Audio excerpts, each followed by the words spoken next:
السلام عليكم ورحمة الله وبركاته. النهارده يا بنات أول حصيلة النهارده اهو.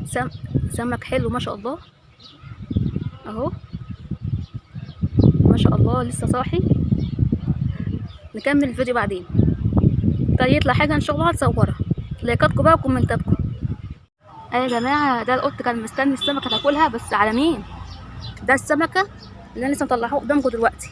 في كمان 2 في قلب الكيس اهو، 2 ما شاء الله حلوين. دي بطاطي انما دي بلدي اهو ما شاء الله. يعني حاجه تانية تيجي ان شاء الله ادالكم. انا بصطاد بغله يا جماعه.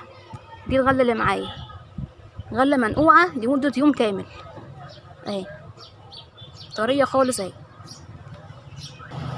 يا ريت عم عبد الله يشوف الفيديو دوت ويقول لي ايه رايك، او عم عادل الزعويلي، او محمد السيد من صيادين مصر. انا متابعاكم كلكم.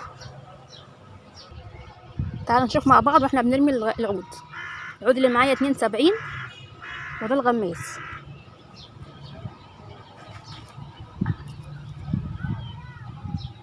عشان انا بصور بيض واحده بس.